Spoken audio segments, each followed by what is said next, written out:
ನಮಸ್ಕಾರ. ನಾನು ಈ ದಿನ ತೊಂಡೆಕಾಯಿ ಜಜ್ಜು ಹುಳಿ ಅಂತ ಮಾಡ್ಕೊಂಡು ಬಂದಿದ್ದೀನಿ. ನೋಡಿ, ಬೆಳ್ಳುಳ್ಳಿ ಒಗ್ಗರಣೆ ಮೇಲೆ ತೇಲ್ತಾ ಇದೆ, ತುಂಬ ಘಮ ಘಮ ಬರ್ತಾ ಇದೆ. ಈ ಹುಳಿಗೆ ಯಾವುದೇ ಥರದ ಬೇಳೆಗಳನ್ನು ಹಾಕೋಲ್ಲ, ಹಾಗೆ ತೊಂಡೆಕಾಯಿ ಮಸಾಲೆ ರುಬ್ಬಿ ಮಾಡೋದು. ಇಲ್ಲಿ ತೊಂಡೆಕಾಯಿನ ಇಡೀ ಜಜ್ಜಿ ಬೇಯಿಸೋದ್ರಿಂದ ಉಪ್ಪು ಹುಳಿ ಖಾರ ಕುಡಿದಿರುತ್ತೆ, ಹಾಗೆ ತೊಂಡೆಕಾಯಿನ ತಿನ್ನೋಕ್ಕೆ ತುಂಬ ಟೇಸ್ಟ್ ಇರುತ್ತೆ. ಇಲ್ಲಿ ನಾನು ತೊಂಡೆಕಾಯಿನ ಬುಡ ಮತ್ತು ತಲೆನ ಸ್ವಲ್ಪ ತೆಗಿಬೇಕು. ಹಾಗೆ ಒಂದು ಕುಂಟಾಣಿ ಇಟ್ಕೊಂಡಿದ್ದೀನಿ, ತೊಂಡೆಕಾಯಿ ಹಾಕ್ಕೊಂಡು ಜಜ್ಜಬೇಕು. ತುಂಬ ಜಜ್ಜಬಾರ್ದು, ಸ್ವಲ್ಪ ಮಾತ್ರ. ಇಲ್ಲಿ ತೊಂಡೆಕಾಯಿನ ಯಾವಾಗಲೂ ಹಣ್ಣಾಗಿದ್ದನ್ನು ಉಪಯೋಗಿಸ್ಬಾರ್ದು, ಸ್ವಲ್ಪ ಎಳತಿದ್ರೆ ಹುಳಿ ತುಂಬ ಟೇಸ್ಟ್ ಇರುತ್ತೆ. ಈಗ ತೊಂಡೆಕಾಯಿನ ಜಜ್ಜಿ ಆಯಿತು, ಬೇಯಿಸೋಕ್ಕಿಡೋಣ. ಒಲೆ ಮೇಲೆ ದಬ್ಬರಿ ಇಟ್ಕೊಂಡಿದ್ದೀನಿ, 3 ಲೋಟದಷ್ಟು ನೀರು ಹಾಕ್ತೀನಿ. ಹಾಗೆ 1 ಸ್ಪೂನು ಕೊಬ್ಬರಿ ಎಣ್ಣೆ, 1/4 ಸ್ಪೂನು ಅರಿಶಿನ ಹಾಕ್ತೀನಿ.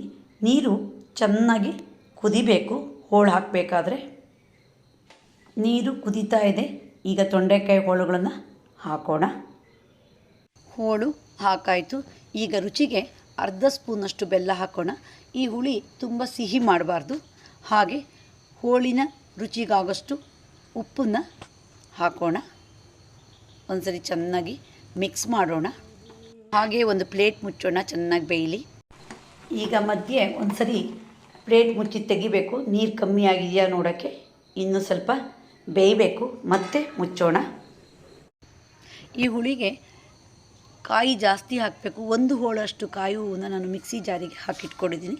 ಈಗ ಮಸಾಲೆ ರೆಡಿ ಮಾಡೋಣ.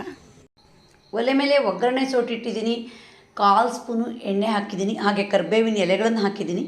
ಈಗ 2 ಸ್ಪೂನ್ ತುಂಬ ಕೊತ್ತಂಬರಿ ಹಾಕ್ತೀನಿ. ಕೊತ್ತಂಬರಿ ಯಾವಾಗಲೂ ಚೆನ್ನಾಗಿ ಹುರಿದ್ರೆ ಮಾತ್ರ ಹುಳಿ ತುಂಬ ಘಮ ಘಮ ಬರುತ್ತೆ.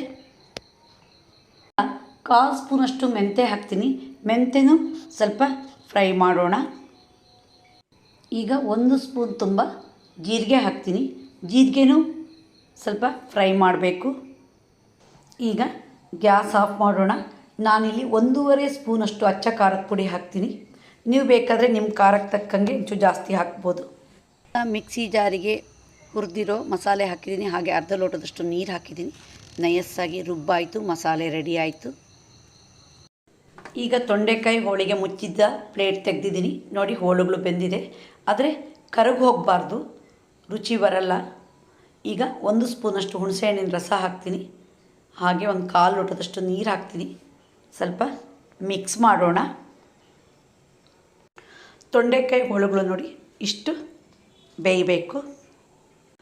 ಈಗ ರುಬ್ಬಿರುವ ಮಸಾಲೆ ಹಾಕೋಣ. ಹಾಗೆ 1/2 ಲೋಟದಷ್ಟು ನೀರನ್ನು ಸೇರಿಸೋಣ. ಈ ಹುಳಿ ತುಂಬ ದಪ್ಪ ಇರಬಾರ್ದು. ಈಗ ಮಸಾಲೆ ಹಾಕಾಯಿತು. ಸ್ವಲ್ಪ ಉಪ್ಪನ್ನು ಹಾಕೋಣ. ಹಾಗೆ ಒಂದ್ಸರಿ ಮಿಕ್ಸ್ ಮಾಡೋಣ. ಈ ಹುಳಿಗೆ ತೊಂಡೆಕಾಯಿ ಹೋಳುಗಳನ್ನು ಜಾಸ್ತಿ ಹಾಕೋದ್ರಿಂದ ತುಂಬ ರುಚಿ ಇರುತ್ತೆ.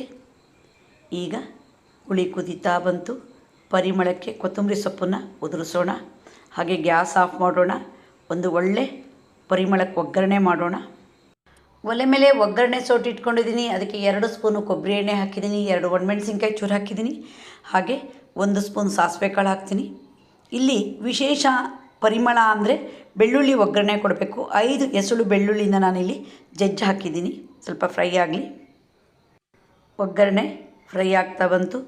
ಈಗ ತೊಂಡೆಕಾಯಿ ಜಜ್ಜು ಹೋಳಿಗೆ ಒಂದು ಒಗ್ಗರಣೆನ ಹಾಕಿಬಿಡೋಣ. ಯಾವುದೇ ಅಡುಗೆಗಾದರೂ ಒಗ್ಗರಣೆ ಬಿದ್ದರೆ ಇನ್ನಷ್ಟು ರುಚಿ ಮತ್ತು ಪರಿಮಳ ಜಾಸ್ತಿ. ರುಚಿಯಾದ ತೊಂಡೆಕಾಯಿ ಜಜ್ಜು ಹುಳಿ ರೆಡಿ ಆಯಿತು.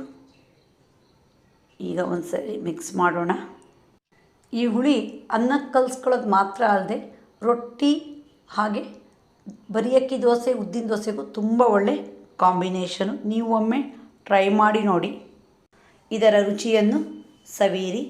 ನಿಮಗೆ ಈ ವಿಡಿಯೋ ಇಷ್ಟ ಆದರೆ ಲೈಕ್ ಮಾಡಿ, ಶೇರ್ ಮಾಡಿ, ಸಬ್ಸ್ಕ್ರೈಬ್ ಮಾಡಿ. ಧನ್ಯವಾದಗಳು.